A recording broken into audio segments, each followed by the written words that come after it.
What comes to mind first when you think of art? Maybe the Mona Lisa, maybe a Van Gogh painting, maybe even a poem, but what about games? Are games art? And if so, why are they pushed aside so much in this kind of discussion? Well, I'm no master of concepts, and art has always been a difficult concept to define, even more so with so many people labeling something as non-artistic simply because they don't like it. But seriously, what actually is art? I think it's only fair to start with the direct dictionary definition.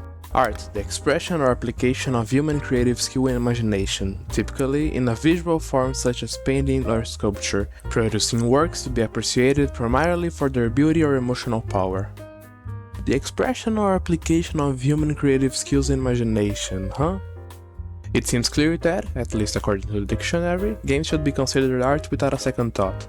But why do so many people still sideline them and think they don't belong in this category? Well, I can think of two answers to that question. The first is that video games are seen by outsiders as something childish, entertainment for kids, and that once you become an adult, you should leave it behind. And just as the self-proclaimed real adults don't treat children like human beings, it's no surprise that something they ignorantly assumed was childish would be ridiculed. In this case, it's a real shame. Ignorance in the minds of stubborn people are things that you can't just change. But anyway, my other answer is a bit longer, and I'll try my best not to criticize capitalism or the standard education system here, but basically I blame people's lack of critical thinking. Whether we like it or not, art and culture are usually pushed aside. Whether because they are labeled as childish or, in this case, treated as pure entertainment. And cheap entertainment, the kind where you turn off your brain and laugh at the screen without really caring about what's happening.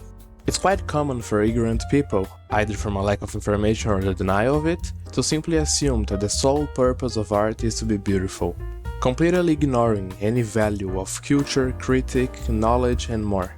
So when these people are faced with a game, their first thought is that it's completely useless. By the way, that's exactly how you become an adult according to the Little Prince, watch out. Of course, games or lighter works made primarily for distraction can sometimes be necessary to survive in this society. Sometimes it's the only thing we can manage to consume. I can't say I don't consume things like that myself. I think it's a very human feeling.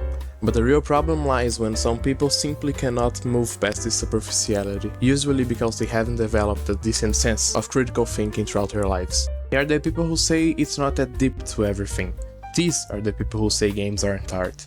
Either way, both answers lead back to ignorance, and I'd rather listen to the dictionary than to ignorant people, so moving on. Normally our history of making art ends up abandoned in childhood, but for me it was a bit different. Since I was a kid, I've been fascinated by writing, and because of that, I looked for more and more content about writing the works I consumed, like the deeper lore of the games I played. Until eventually, I started getting more and more interested in visual art. Paintings, drawings, animations, all of that became increasingly present in my life as I dove deeper, once again, into things like that, such as the different art styles of the games I play.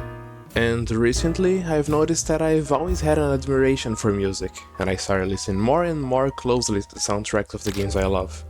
There were also some similar but smaller passions, but these are probably the main ones. As you can imagine, having so many loves in the world of art, it was always hard for me to decide on one specific path to follow. Until I finally realized, come with me. Art is something that has accompanied human beings for a long time.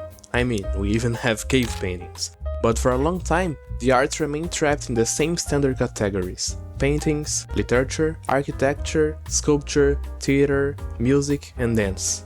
And besides there being no new development grand enough to categorize a new type of art, artists of the past also carried the burden of documenting the world, like portraits for example. Until finally, the invention of photography happened, and with it, part of this burden of copying reality was gradually lifted from artists, while on the other hand, something else was about to emerge. Two new types of art right after the invention of photography: comic books and cinema. But there's something a little different about these types of art. Comics, and especially cinema, are not a distinct type of art on their own.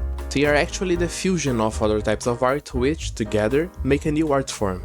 And if you're paying attention, you must have noticed that its description also fits perfectly with the subject of this video. Well, it would be downright comical for so many artists to work on a game only for it not to be considered art, wouldn't it? But something makes me believe that games are the direct evolution of cinema, and that is because, unlike cinema, games possess a different element beyond all the arts they bring together: the interactive factor. One of the main purposes of art is to express feelings and ideas, and how many games out there are capable of engaging their players so well that they form extremely strong emotional connections, to the point of evoking familiarity, sadness, excitement, adrenaline, or even completely changing a person's perspective on life. In the end, at least to me, it's more than obvious that video games are art, and I dare say they might even be the next direct step for art. It's almost funny to think about the tens of thousands of years we spent perfecting the basic types of art before realizing we could bring them together. Who knows what the future of art holds now, right?